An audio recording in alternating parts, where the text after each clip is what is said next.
ప్రసంగికులైన వాళ్ళందరూ జాగ్రత్తగా వినాలి. ఏంటో తెలుసా? ప్రజల యొక్క ప్రసిద్ధి కోసం, ప్రజల యొక్క మెప్పు కోసం ప్రసంగాలు చెయ్యొద్దు. ఏమండి, ఈ మాట మాట్లాడితే వీళ్ళందరూ దూరం అయిపోతారండి. పోనీ, నువ్వు చెప్పేది సత్యమైనప్పుడు, నువ్వు చెప్పేది నిజమైనప్పుడు యేసులా చెప్పు. పోనీ, అందరినీ పోనీ. అలా అనుకుంటారా? అమ్మో, వీళ్ళందరూ వెళ్ళిపోతే అలా చందా పడిపోతుంది మొత్తం అంతా కూడా. ఇన్కమ్ లాస్, నా ఛానల్ లూజ్. ఏమండి, చర్చి ఖాళీ అయిపోద్ది. కేవలం ప్రజల చందాల కోసం దందాలు చేసుకొని బ్రతికే ఈరోజు ప్రసంగికుల సమూహాలు చూడండి. ఎందుకు? ఏం కావాలి వీళ్ళకి? సబ్స్క్రిప్షన్స్ కావాలి. దానివల్ల యూట్యూబ్ వాడు పారేసి, ఎవడో ఆ పనికిరాని వాడు పారేసి ఎంగిలి వీడికి కావాలి. దేవుడు పెంచుతాడనే నమ్మకం వీడికి లేదు. ఏమండి, అందుకే చూడండి, ఛానల్ ఇలాగ ఆన్ చేయగానే ముందు యాడ్ వచ్చేద్దండి. ఎందుకు వచ్చేస్తుంది యాడ్ ఎందుకు వస్తుంది? వీడు ఆన్ చేస్తాడు ముందు యాడ్స్ ఉంటేనే డబ్బులు వస్తాయి. తెలుసా మీకు? ఈసారి ఏ క్రిస్టియన్ ఛానల్ అయినా ఓపెన్ చేయండి. ఏమండి, యూట్యూబ్ వాడు సర్వసాధారణంగా ఆన్ చేసే యాడ్లు ఎప్పుడెప్పుడో ఉంటాయండి. ఏమండి, కానీ యాడ్స్ ఆన్ చేస్తేనే డబ్బులు వస్తాయి. ఈరోజు చూడండి, ఏ ప్రసంగికుడు ఛానల్ ముందు ఓపెన్ చేయగానే ముందు యాడ్ పడిపోతుంది మనకి. 2 యాడ్స్ అయితేనే కానీ ప్రసంగికుడు కనెక్ట్ అవ్వడం మనకి. ఎందుకు? డబ్బులు కావాలి అంటే నువ్వు దేనికి ఏంటి అనమాట? నువ్వు ఛానల్ పెట్టింది డబ్బు కోసమా, దేవుని కోసమా? ఆలోచించండి. ఇలాంటి వాడు తమ సొంత ప్రసిద్ధి కోసం ప్రాకులాడుతున్న వాళ్ళు సమాజంలో ఉన్నారండి. కానీ యేసు అలాంటి వాడు కాదు. నిజంగా యేసును మీరు వెంబడించిన వాళ్ళైతే లోకం ద్వేషిస్తుందండి. ద్వేషించనివ్వండి. లోకం ద్వేషిస్తే మీకేంటి? అమ్మో, వీళ్ళందరూ దూరం అయిపోతే ఎలా? జైశాల్ గారు ఎప్పుడు అలాగ అనుకోలేదండి.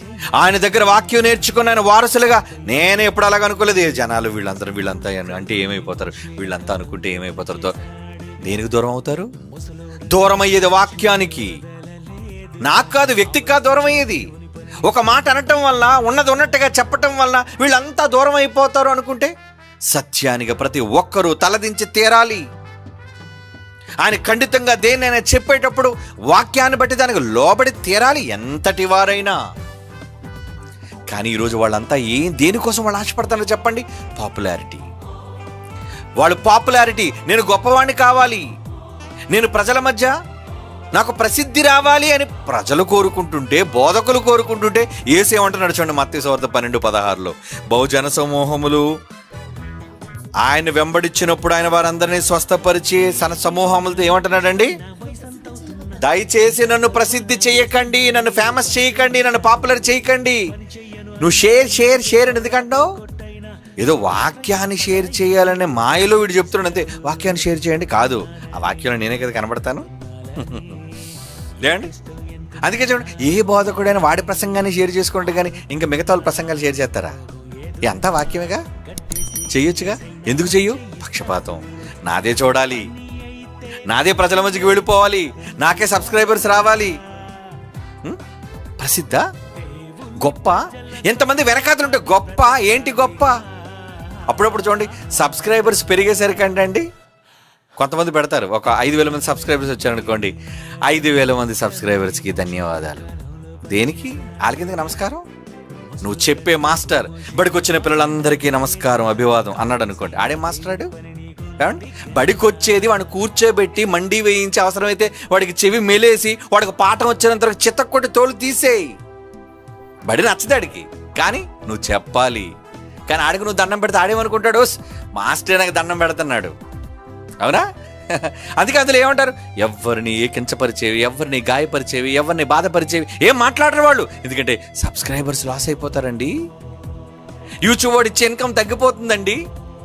ఆయన లోక సంబంధులైన వాడు, ఏదో వ్యాపారం కోసం ఎవడో లోక సంబంధమైన చేసుకుంటాడండి. ఒక అన్యుడైన వాడు ఇన్ని వేల లైకులకి ధన్యవాదాలను ఫోటో పెట్టుకున్నాడండి, ఇన్ని వేల సబ్స్క్రైబర్స్కి నమస్కారాలండి అని వాడు పెట్టుకుంటాడండి. అది తెలియక పెట్టుకుంటాడు, వ్యాపారం కోసం పెట్టుకున్నాడు. ఒక క్రైస్తవుడుగా నువ్వెందుకు చేస్తున్నావు ఆ పని? మీకేమవసరం ఆ పని? సిగ్గుగా లేదా ఆ పని చేయడానికి? ఏమండి, సబ్స్క్రైబర్స్ పెరిగితే ఏంటి, పెరగకపోతే ఏంటి? రేపు పొద్దున యూట్యూబే పోతే ఏం చేస్తావు?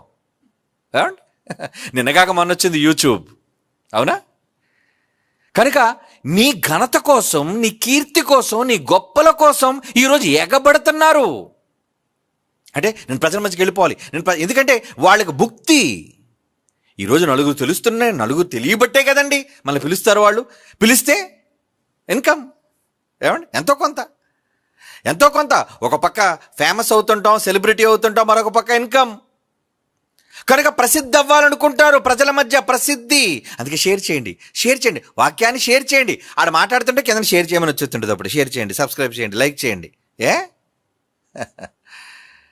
దేనికోసం అయ్యా నీ ఆరాటం? నీకు ఇవ్వబడినది జీవం కలిగిన దేవుని వాక్యం. దానిది ఉన్నది ఉన్నట్టుగా చెప్పు. నువ్వు ఏ ప్రభువునైతే వెంబడిస్తున్నావో ఆ ప్రభు ప్రసిద్ధిని కోరుకోలేదు, దండాలు పెట్టలేదు. అందరికీ నమస్కారం.